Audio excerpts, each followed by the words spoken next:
Good evening and many thanks for joining us. Welcome to Impact Kenya, your television series that gives you an opportunity to be heard and also hold our leaders accountable. My name is Jason Nyantino. Tonight on this program, we focus on the state of our democracy with a specific eye on access to information in our public offices. We will also look at the role of our social media in the ongoing election campaigns. I've got a fantastic panel to help us unpack these subjects tonight by fielding questions from my audience that is drawn from Migori County, Nakuru County, Mombasa County, Nairobi County, and many, many other counties. Welcome aboard. Let's get to know who is on the panel tonight. On my far left is April Oichoy. April is a cybersecurity professional with vast experience in information security strategy, enterprise risk management, systems audit, and testing. She has over 11 years experience in IT and information systems. April loves bringing her real-world experience to every engagement that comes her way. April, welcome to the show. Thank you. Next in line is Murara Omoke.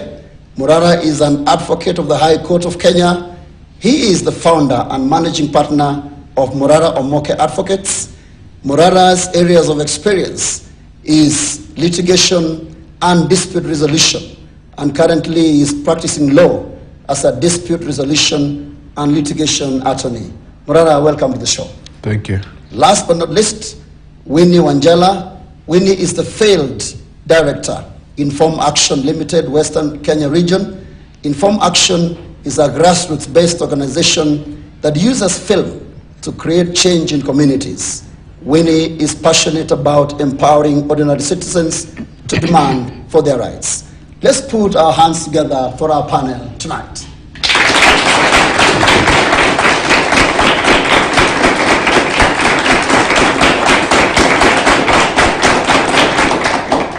Before we delve into tonight's debate, let's get to hear what Kenyans are saying out in the streets of Nairobi and other parts of the country.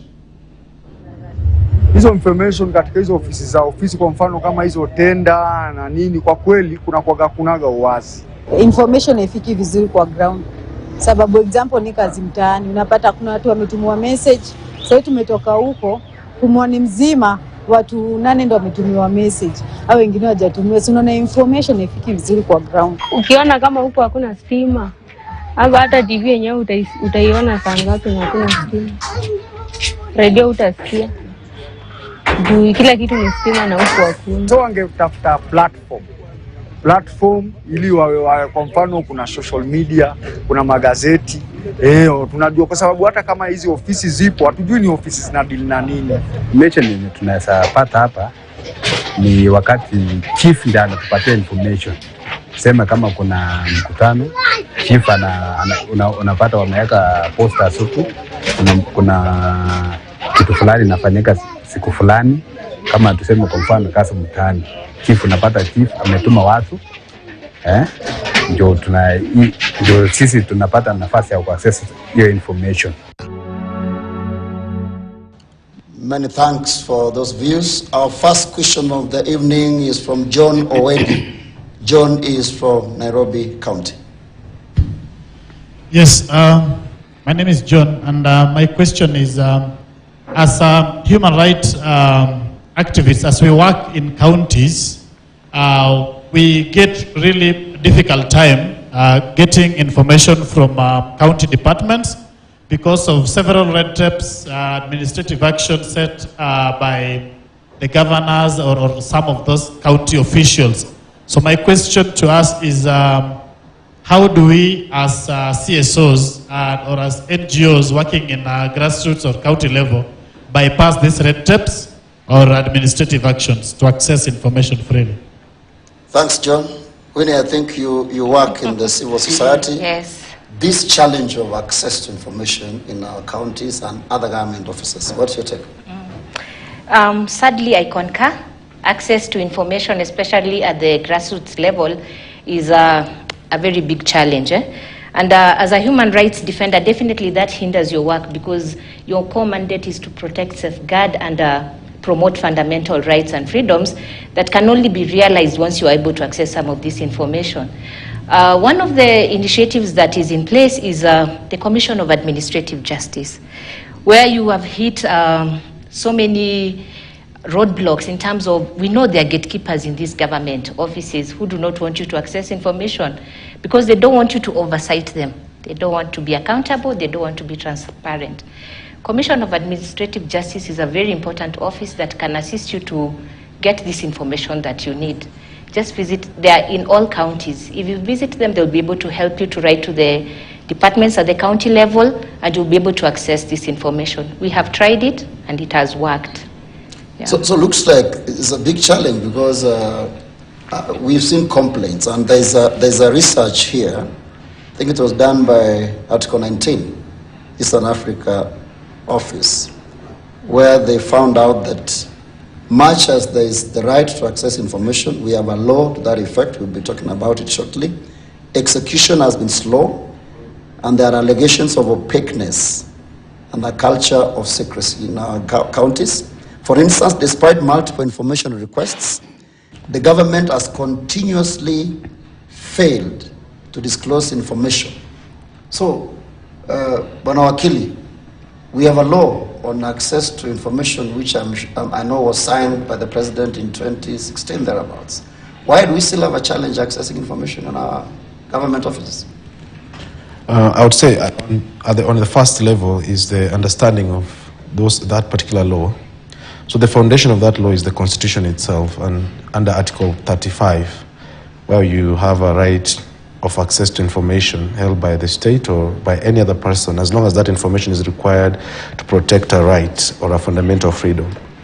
So in that, the law that is to implement that particular article is what you referred to known as the Access to Information Act. It contains some procedures which if the people were to know about those procedures, it would really help in this process. So within that law, what you're required to do is you write a request. You could do a letter, or you could check with the particular organization if they have a format that you have to follow when you're making a request. So you write and request, and they're required to do a response to you within 21 days. But if it's something that is very urgent, touching on the individual liberties of a person, then that one should be responded to within 48 hours. You can see the timelines, very short. The law allows them to only extend the 21-day period by 14 days. But of course, the reality is that the compliance is very poor, and we blame, of course, there's the state, but as I said, there's the aspect of the awareness that there's that procedure.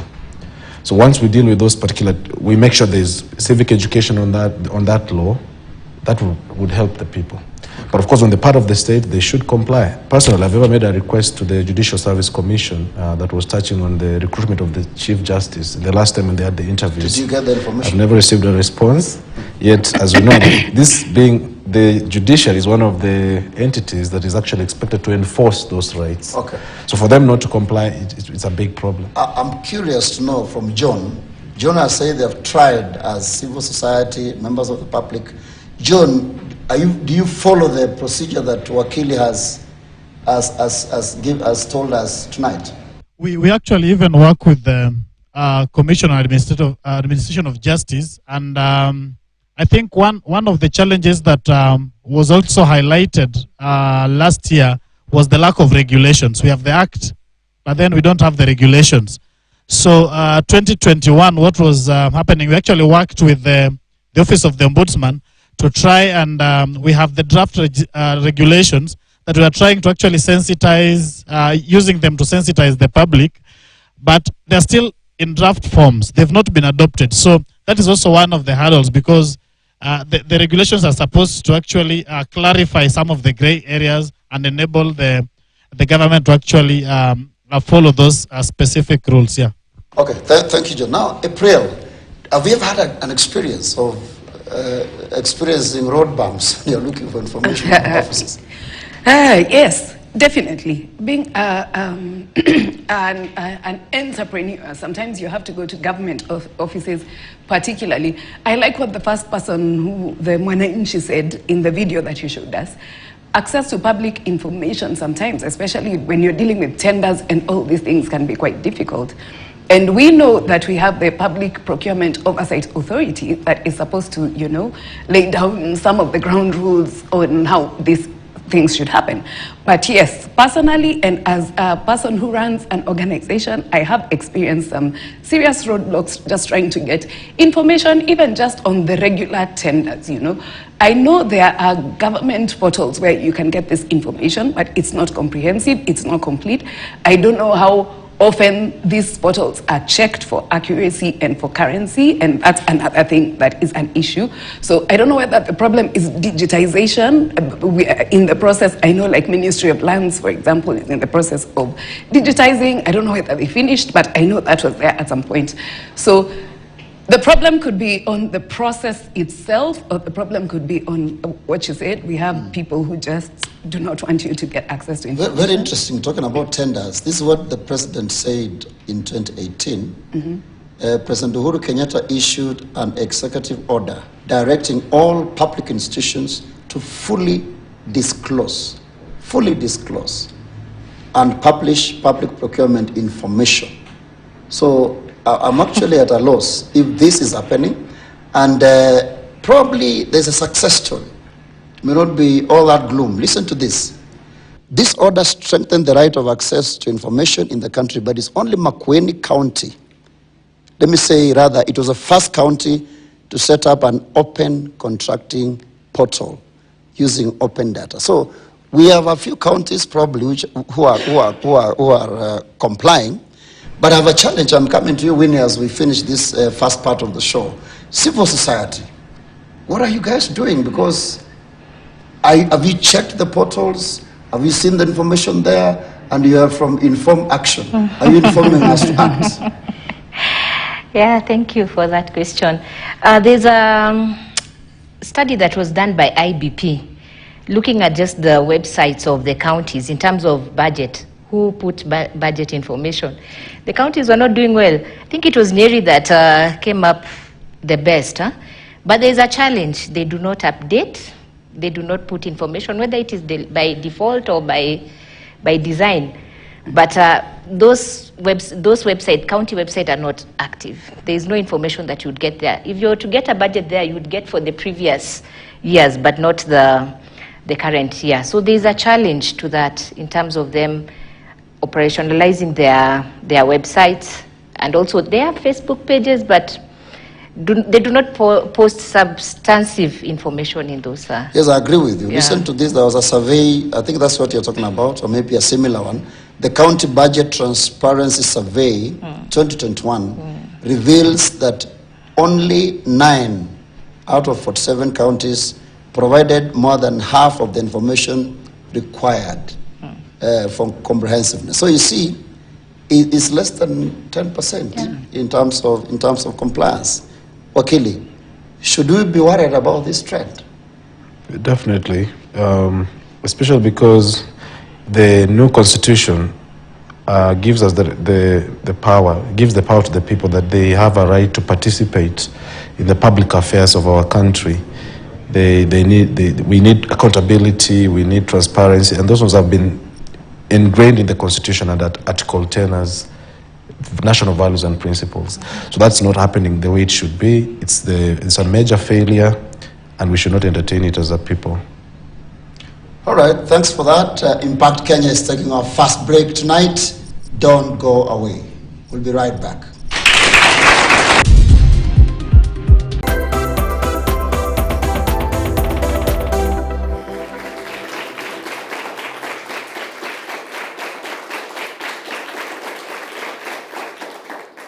Welcome back to Impact Kenya with me, Jason Nyantino. Tonight, we are focusing on the state of our democracy with a specific eye on access to information in our public offices. And we'll also look at the role of social media in the ongoing election campaigns. April, before we went to the break, I think there was a big issue about access to information when it comes to our county governments. I'm also aware that the budget-making process is a public process, and the citizens are invited. How does this go to every citizen? Do we participate? Are they aware what is budgeted as far as our counties are concerned? Okay, I think the first thing that we need to do is what Wakili said. When there's civic education on all these things, because a lot of times we'll find that you're invited to participate, but you don't know what you're going to do. So the first thing is education. The government should put in more effort to actually educate the people on the type of feedback that they want to get from them and on the type of initiatives that they are putting in place. But also this goes back to the citizenry. We just can't sit and wait for the government to do everything for us. We can also reach out to the civil societies. We can reach out to the people who understand these things. We can reach out to the legal experts to actually guide us through these processes. And in that way, once we gain the knowledge, then we can be able to actively participate and as a whole change our government, change our nation for the better. Because if we are not proactive in these things, then it means we'll keep taking a backseat because we don't know what feedback to give, we don't know what to expect, we don't know exactly what we want and how it can be given to us. Thank you. Let me now take my next question of the evening. My next question of the evening comes from Ludi Omolo from Kisumu County. Ludi, your question, please. Thank you very much. My concern comes with the use of social media during this electioneering period. A lot of information seems to be going through the various platforms. Information whose authenticity or whose truthfulness we seem not to be able to ascertain.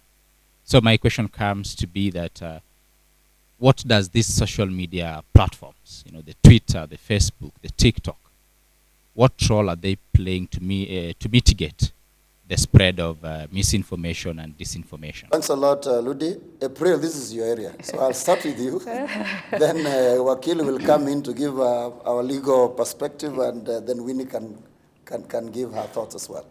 What is going on? We have elections and WhatsApp all over the place, Facebook. Yes, so I like how he said it, information, and I smiled because there's misinformation as well. So we have a lot of information going around. We don't know, we cannot ascertain what is correct, what is accurate, and what's not correct. And we can see that, and you spoke on Facebook. We know what Facebook did. I mean, how Facebook participated in the past elections in Kenya, in America, and all that stuff. And the biggest challenge here is that the internet is an open space and there are no regulations around what you can say. There's freedom. Again, if we go back to the constitutions across almost every land, there's freedom of expression and there's freedom of speech. But then the thing is, I know that Facebook, Twitter, and all those have put up some rules that if what you have posted or what you're saying falls under those categories, then it's pulled off. But we had an incident where I'll just say it as it is, where someone actually used Facebook to commit an online suicide. Mm-hmm. And Facebook only pulled that after 3 days.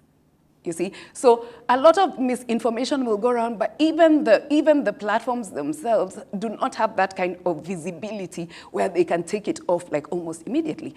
And that has impacted greatly on how we think, how we act, how we live our lives every day. So this misinformation is totally shaping our perceptions or reshaping our perceptions in a way that may not essentially be positive. We know every space, even the physical space, we can see the positive, we can see the negative. So it's up to you as an individual, and this is where the issue of integrity comes in. So what type of brand do you want for yourself? How do you want to be perceived? But then again, with the misinformation, there comes a point where you can't really tell what's right and what's wrong, what's true and what's not. Okay. Wakili, I'm coming to you.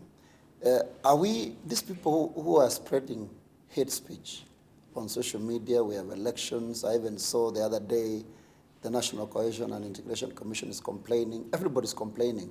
But we seem helpless as far as the law is concerned. It's not exactly that. I think I would say that when you look, we have now laws dealing with what is considered to be cybercrime. We have what you call the Cyber Crimes and Computer Misuse Act. Basically, that deals with things that are not criminal conduct on the internet. And some of the things, like what you're talking about, can be captured under those particular laws. Mm-hmm. I would say the problem might be in terms of enforcement, because everybody has injected themselves into the debate, and we are not assessing. Our vision is blurred. We are not assessing what is right and wrong as being purely right or wrong. So I would say that it's about enforcement. The agencies go beyond the National Cohesion and Integration Commission. There is the DCI. They have a responsibility. The DPP, who is eventually the person who prosecutes all these crimes when they come to the courts, also has a responsibility. So it's a collection of different agencies. Also, it's about making reports, because when something has been written online, which I think, especially what would lead to what I would say is hate speech, either maligning a particular community, that one requires to be reported, first of all, because we may assume that these agents should see, but they may also not prioritize because they have not received a specific complaint about a particular post on the internet. Wakili, my question is this. Much as you've explained that, the legal background, legal framework, I haven't seen, unless you prove me wrong, I haven't seen convictions. Somebody who has spread hate and propaganda on Facebook, on Twitter, I haven't seen them in court. They have been, sentenced to 10 years, 6 years. Have you seen that yourself? You're a lawyer. We've seen at least people being arrested and charged, especially some of the politicians, but they were able to probably get into some what you call plea bargaining, again, which is allowed under the criminal law in Kenya, that you can actually plea bargain with the state and maybe make promises. Maybe you can explain to Kenyans what plea bargaining means, because for us, are they cutting deals behind the corner? The law has permitted, actually, even in the Constitution, it's provided that you can have what you call alternative dispute resolution. In the criminal procedure, they are provided that you can actually, the state and the accused person can enter into some negotiation.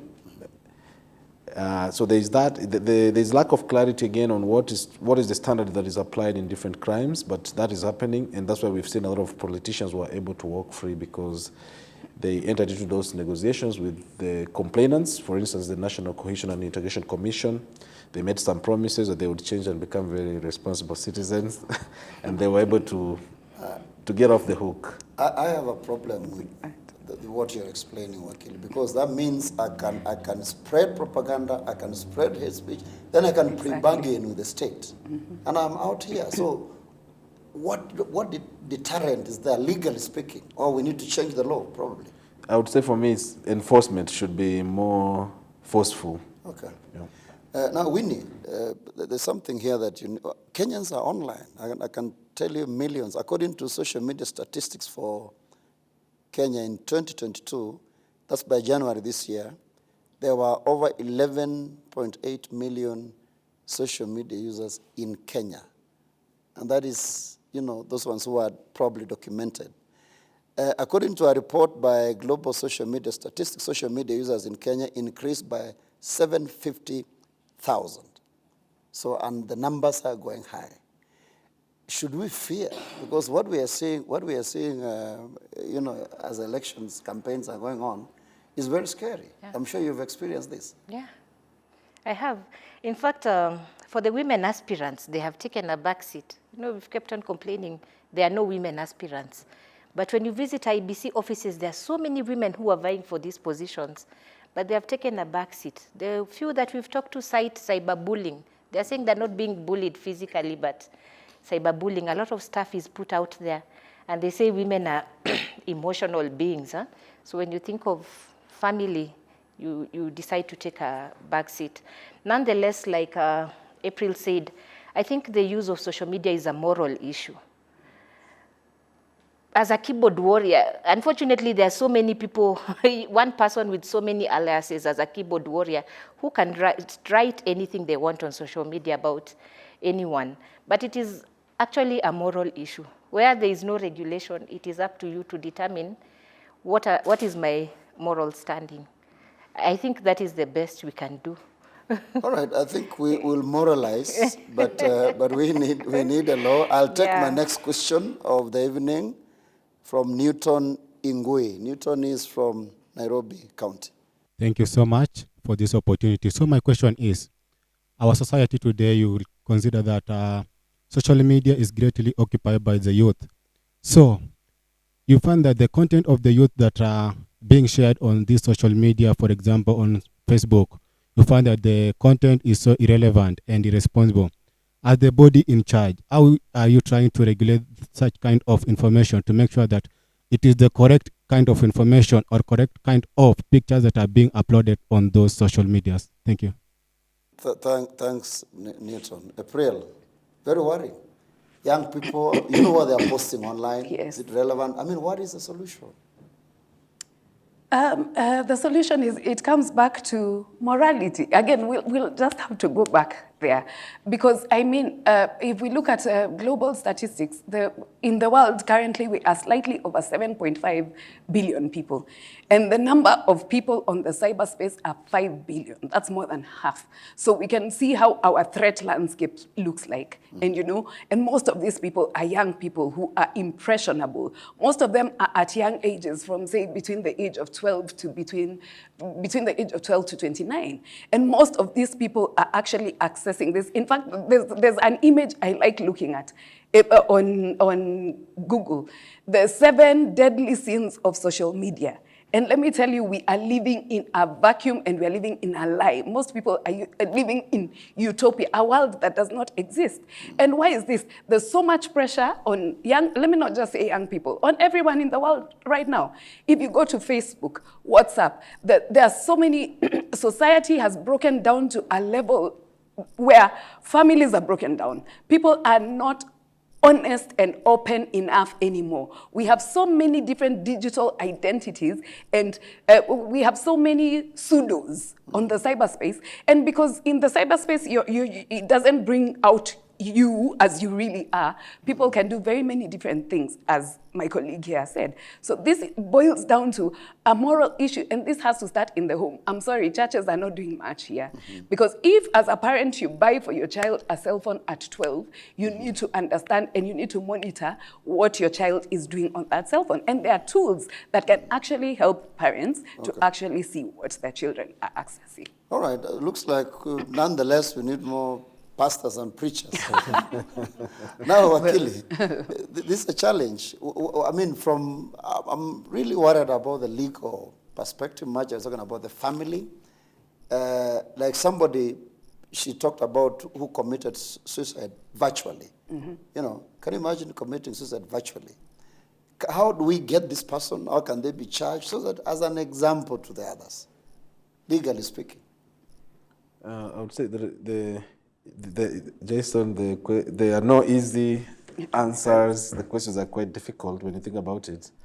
For instance, in what you just described, who is to blame? Is it the owners of the platform? If it's is it Facebook?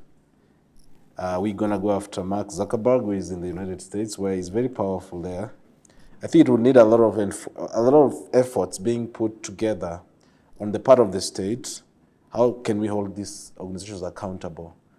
There is probably no provision at the moment. For you, the citizen who is not happy about, for instance, that kind of a thing that happened on the social media, you could sue them in the civil court. You can mount a challenge over there, saying that it's affecting even the safety of other people, because when you see one person has done this, it can have a ripple effect on many others. They can be sued. That's one of the ways we can go after them, even before we change the law. Okay. Thanks. We are taking our second break. You are watching Impact Kenya with me, Jason Nyantino. It's a good time to be part of this conversation from where you're watching us from by answering this question. Do you think social media has improved the quality of our election campaigns? Do you think social media has improved the quality of our election campaigns? Engage with us using the contacts on your screen. We'll be back in a moment.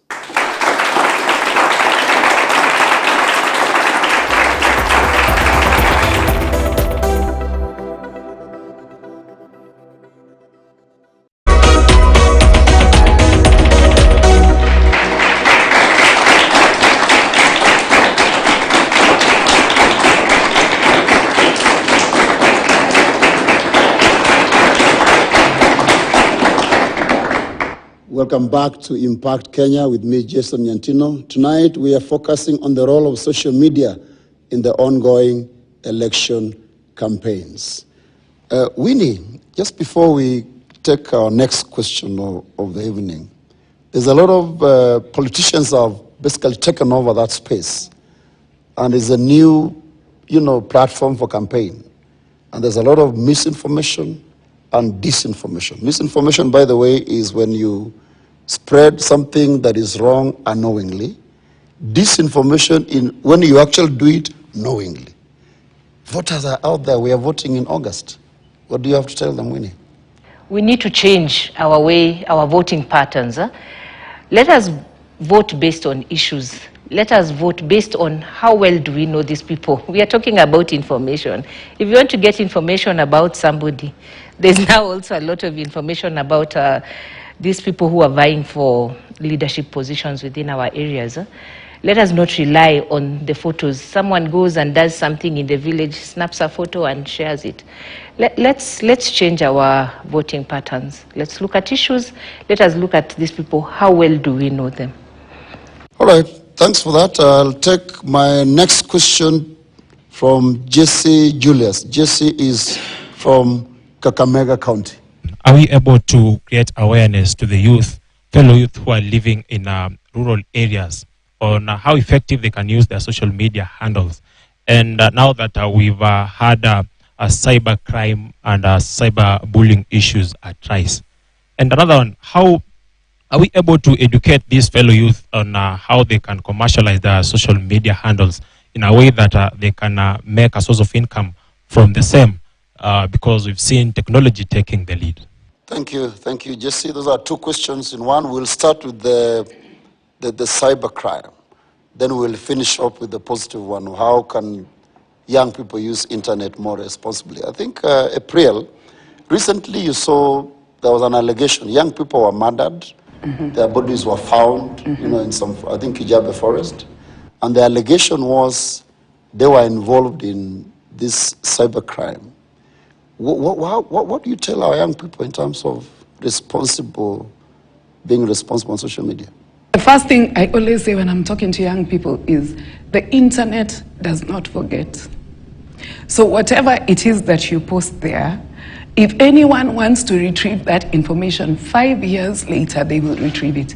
And then we have the Data Protection Act regulation, which is supposed to protect your personal identifiable information. However, there's a clause in that act that says if you post the information willingly by yourself, then the law does not cover you. So you have to be very careful. And let's remember that, I alluded to this earlier. I said, in this world, whether we like it or not, there are only two sides. There's the good and the bad. So you choose for yourself where you want to go. Even when you go to school, no one tells you that, okay, you know what, you need to study because of A, B, C, D. It's the same thing. The internet can be used in two ways. It can be used positively and it can be used negatively. So at the end of the day, just think about yourself. What is it that I want to be? Who is it that I want to portray myself as to the world? Because whatever you're posting there, we don't care whether it's your digital identity, we know it's you. And the experts, and if you decide to commit crimes on the internet, you will be found. Because all these mobile phones that you're using, everything on the internet, it's called the Internet of Things now. Everything on the internet has an IP address that can locate you specifically to where you are. So do not think that you can commit crimes through the cyberspace and that you will not be found. You will be found. Besides, we are not living in isolation, okay? There are people out there who will. And remember one last thing, we are living in an age where information is liquid. It keeps changing form every second. So right now here we are talking, we are sitting in the physical space, but it's being aired, it's in a video, it will be in photo form, and it's shared across. So just think about what you post before you actually post it. Is it necessary? Is it beneficial to me and to the people who are actually seeing what I am posting? Thank you. Wakili, do we have a law that talks about cybersecurity, crimes on cyberspace? Could you shed some light on that? It's the one that I talked about earlier. It's known as the Computer Misuse and Cybercrimes Act. And she's talked about the Data Protection Act.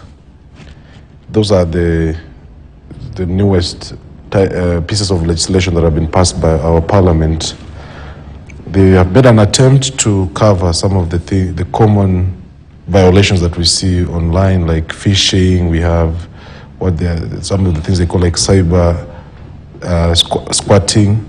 They have things. They have other types of things like interception of data, personal data, or banking data.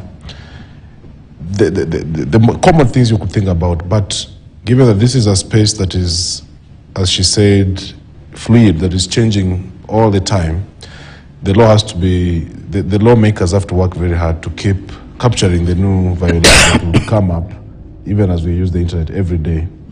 Yeah. There's a study here, a report by Communication Authority of Kenya, CAK, which indicated that most Kenyans between ages 21 and 35 years spend at least 3 hours of their day on social media.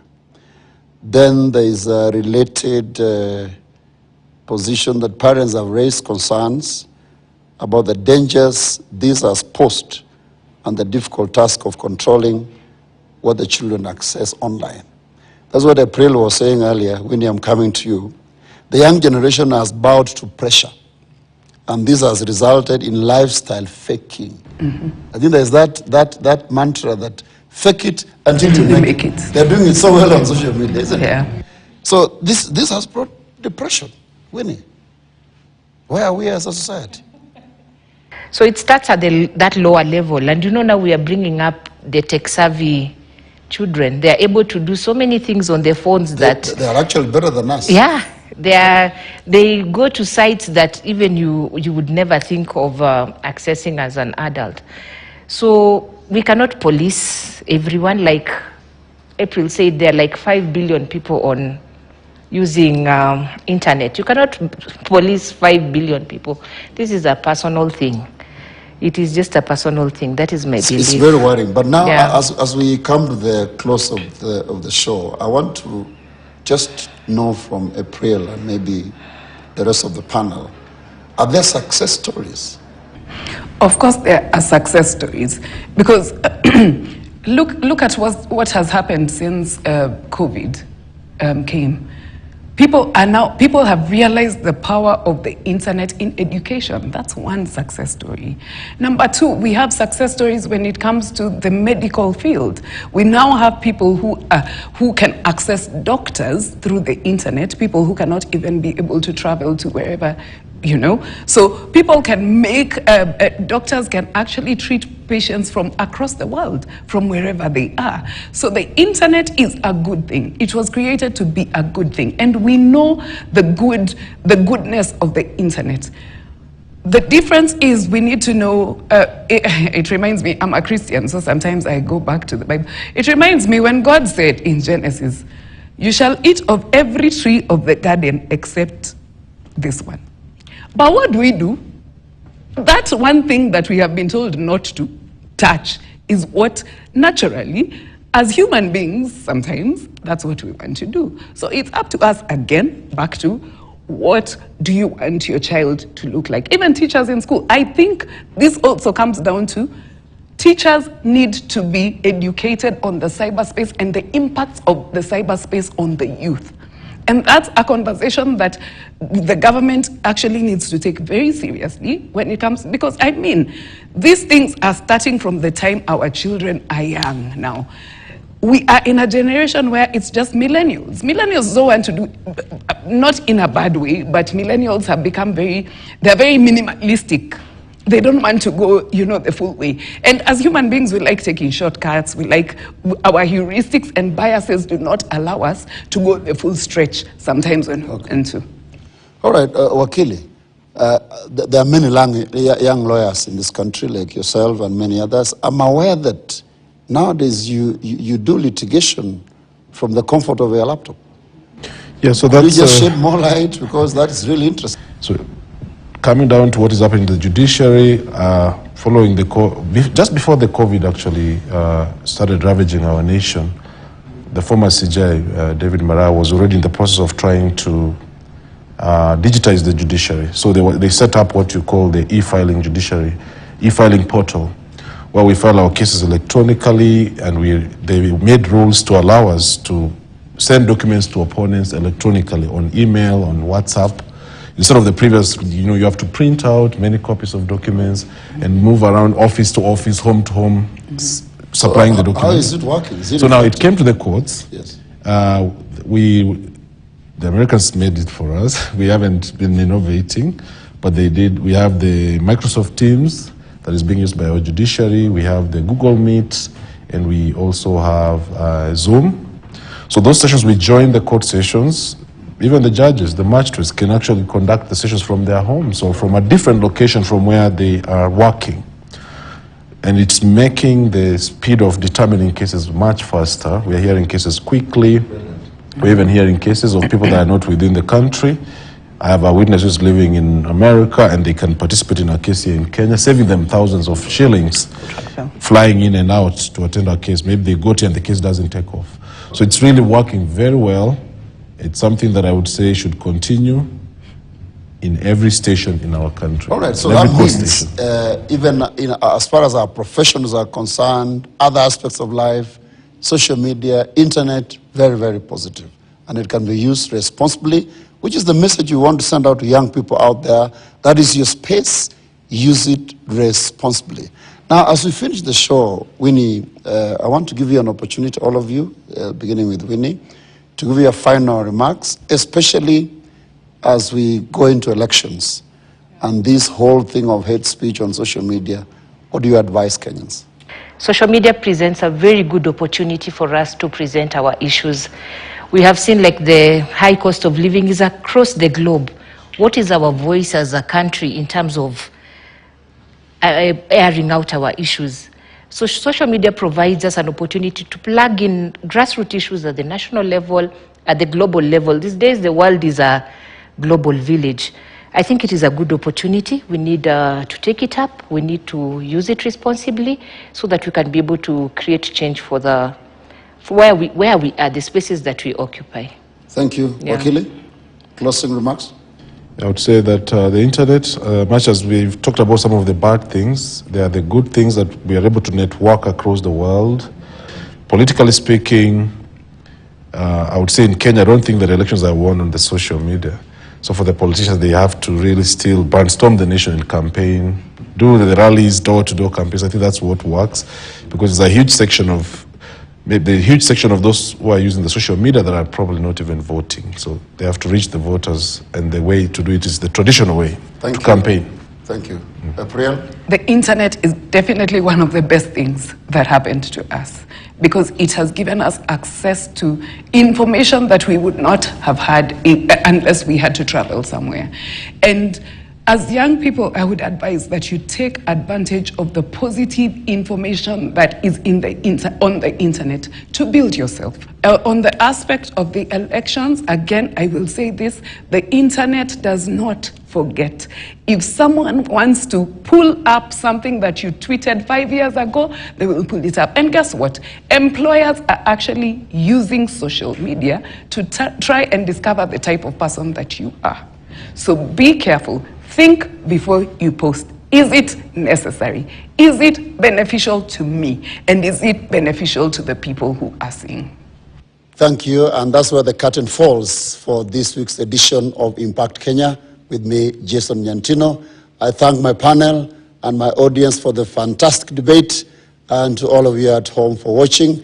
You can still be part of this conversation from where you're watching us from by responding to this question. Do you think social media has improved the quality of our election campaigns? Do you think social media has improved the quality of our election campaigns? Engage with us using the contacts on your screen, and let's get the conversation going. We do this again next week, and on behalf of my production crew, it's good night.